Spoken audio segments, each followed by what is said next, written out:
ଜୟ ଜଗନ୍ନାଥ। ମୁଁ ଏବେ ଆପଣମାନଙ୍କୁ ବହୁତ ଗୋଟେ ଗୁରୁତ୍ୱପୂର୍ଣ୍ଣ କଥା କହିବାକୁ ଯାଉଛି, ଯେଉଁଟା ଆପଣଙ୍କ ଜୀବନରେ କେହି କେବେ କହିନଥିବେ କି କୌଣସି ବ୍ୟକ୍ତି ଆପଣଙ୍କୁ ଏଭଳି କଥା କହିନଥିବେ କି ଆପଣଙ୍କ ଜୀବନଟା କେମିତି ସୁଖରେ ଚାଲୁ ବା ଗୋଟେ ଶାନ୍ତିମୟ ଜୀବନ ଯାପନ ଆପଣ କରନ୍ତୁ। ତ ଏଟା କହିବାର ଗୋଟେ ବହୁତ ବଡ଼ କାରଣ କି କେହି ବି ଚାହାନ୍ତିନି ଆପଣଙ୍କ ଜୀବନଟା କେମିତି ସୁଖମୟ ହେଉ କିମ୍ବା ଶାନ୍ତିମୟ ହେଉ, କିନ୍ତୁ ମୁଁ ଆଜି ଆପଣମାନଙ୍କୁ ବହୁତ ଗୁରୁତ୍ୱପୂର୍ଣ୍ଣ 6ଗୋଟି କଥା କହିବି, ଯେଉଁଟା ଆପଣ ଯଦି ପାଳନ କରୁଥିବେ ଆଗରୁ ନିଶ୍ଚିତ ଭଲ କଥା, ନିଶ୍ଚିତ ସୁଖରେ ଥିବେ, ନିଶ୍ଚିତ ଶାନ୍ତିରେ ଥିବେ, ନିଶ୍ଚିତ ଭାବରେ ଆପଣଙ୍କ ଜୀବନ ବହୁତ ଖୁସିରେ ଚାଲିଥିବ। ତ ଯେଉଁମାନେ ବି ଜାଣିନାହାନ୍ତି, ତ ଏବେ ସେଇ 6ଟି କଥାକୁ ଆପଣମାନେ ଧ୍ୟାନର ସହ ଶୁଣନ୍ତୁ, ମନ ଦେଇକି ଶୁଣନ୍ତୁ, ଆଉ ଏଟାକୁ ଲେଖିକି ବି ରଖନ୍ତୁ। ମୁଁ ଏଇଟା 100% ଗ୍ୟାରେଣ୍ଟି ଦେଉଛି ଆପଣଙ୍କ ଜୀବନରେ ନିଶ୍ଚିତ କାମ କରିବ।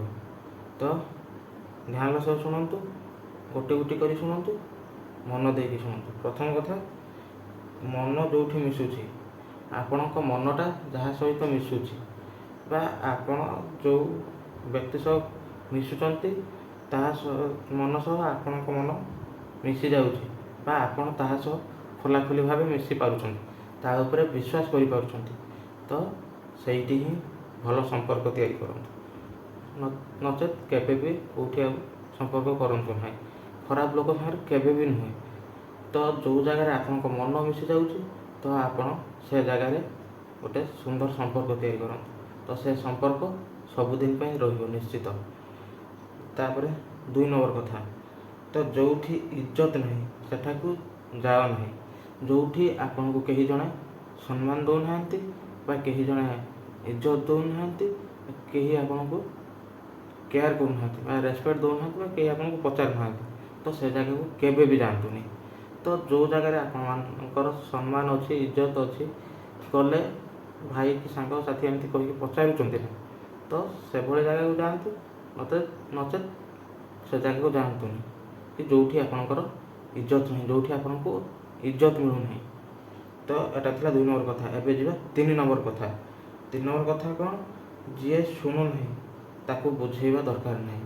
ଯିଏ ଆପଣଙ୍କ କଥାକୁ ଶୁଣୁନାହିଁ, ଆପଣଙ୍କୁ ଖାତିର କରୁନାହିଁ, ଆପଣଙ୍କୁ ବେଖାତିର କରୁଛି, ତ ତାକୁ କେବେ ବି ବୁଝାନ୍ତୁ ନାହିଁ। କାହିଁକିନା ସିଏ ଆପଣଙ୍କ କଥାକୁ କେବେ ବି ବୁଝିବାକୁ ନାରାଜ। କାହିଁକିନା ସେ ଭଲ କଥା କେବେ ଶୁଣିବାକୁ ଚାହୁଁନି, ତ ଆପଣଙ୍କ କଥାକୁ କେବେ ବି ବୁଝିବାକୁ ଚେଷ୍ଟା କରୁନି, ତା'ର ବୁଝିବାର ଶକ୍ତି ସେତିକି ନାହିଁ।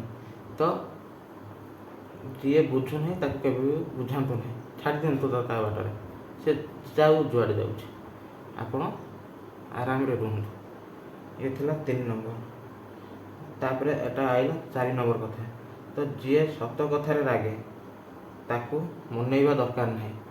ଯିଏ ସତ କଥାଟାକୁ ସାମ୍ନା କରିପାରେ ନାହିଁ ବା ଆପଣ ତାକୁ ସତ କଥାଟା କହିଲା ବେଳକୁ ସିଏ ରାଗି ଯାଉଛି, ତ ସେ ରାଗକୁ କେବେ ବି ମନାନ୍ତୁନି। କାହିଁକିନା ଯିଏ କେବେ ବି ସତ କଥାକୁ ସାମ୍ନା କରିବା ପାଇଁ ତା'ର ସାହସ ନାହିଁ, ତ ତାକୁ କେବେ ବି ବୁଝାନ୍ତୁନି। ଦୟାକରି ତାକୁ ତା ବାଟରେ ଛାଡ଼ି ଦିଅନ୍ତୁ। ଏ ଥିଲା 4 ନମ୍ବର ପଏଣ୍ଟ। ତାପରେ 5 ନମ୍ବର, ଯାହା ହଜମ ହେଉନାହିଁ ତାହା ଖାଅ ନାହିଁ। ମାନେ ଯେଉଁ ଜିନିଷଟା ଖାଇବା ଦ୍ୱାରା ଆପଣଙ୍କ ହଜମ କରିପାରୁନାହାନ୍ତି ବା ଆପଣଙ୍କର ସେ ଜିନିଷଟା ଏଲାର୍ଜିକ୍ ହେଉଛି, ତ ସେ ଜିନିଷକୁ କେବେ ବି ଖାଆନ୍ତୁ ନାହିଁ। ତ ସେ ଜିନିଷ ଖାଇବା ଦ୍ୱାରା ଆପଣଙ୍କ ଦେହ ଖରାପ ହେବ, ଆପଣ କଷ୍ଟ ପାଇବେ, ଆପଣଙ୍କ ମନରେ ଦୁଃଖ ଆସିବ, ତ ଆପଣ ମାନସିକ ସ୍ତରରେ ଦୁର୍ବଳ ହେବେ, ଶାରୀରିକ ଅସୁସ୍ଥତା ଭୋଗିବେ, ବହୁତ କଷ୍ଟ ପାଇବେ। ତ ତା ଅପେକ୍ଷା ନ ଖାଇବାଟା ହିଁ ଭଲ।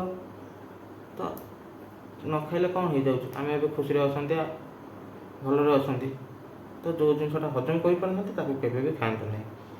ତ ଇଏ ଥିଲା 5 ନମ୍ବର। ଏବେ ଯିବା 6 ନମ୍ବର ପଏଣ୍ଟକୁ। ତ ଜୀବନର ଦୁଃଖ ଆସିଲେ କେବେ ବି ତାକୁ ଡରିବ ନାହିଁ। କାହିଁକିନା ଜୀବନରେ ଯେତେବେଳେ ବହୁତ ଦୁଃଖ ଆସେ, କାହିଁକିନା ଯେଉଁ ଜୀବନରେ ଦୁଃଖ ନାହିଁ ତ ସେ ଜୀବନର କିଛି ମାନେ ନାହିଁ, ତ ତା ମାନେ ନୁହେଁ ଆମେ ତାକୁ ଡରିଯିବା। ତ ଯଦି ସିଏ ଦୁଃଖ ଆସୁଛି ନା, ତ ତାକୁ ଆମେ ସାମ୍ନା କରିବା, ଦେଖିବେ ସେ ଦୁଃଖ ଆପେ ଆପେ ଚାଲିଯିବ, ଆଉ ଜୀବନଟା ଅତି ସହଜ ଆଉ ସୁଖମୟ ଲାଗିବ।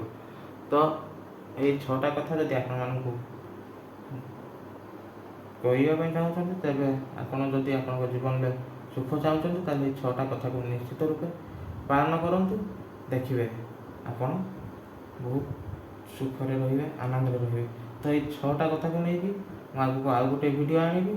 ତ ପୁରା ଗୋଟିଏ ପଏଣ୍ଟକୁ ଏକ୍ସପ୍ଲେନ୍ କରିବି, ଆଉ ଥରେ ଗୋଟେ କାହାଣୀକୁ ନେଇକି ଏମିତି 6ଟା ଭିଡ଼ିଓ ଆଣିବି।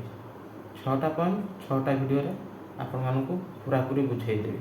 ତ ସେତେବେଳେ ଭାବିବେ ଆପଣ କି ପ୍ରକୃତରେ ଏଇସବୁ କଥା ଆମ ଜୀବନରେ ରହିବା ନିହାତି ଜରୁରୀ। ତ ତେବେ ଯାଇ ଆମ ଜୀବନ ସୁଖମୟ ହେବ।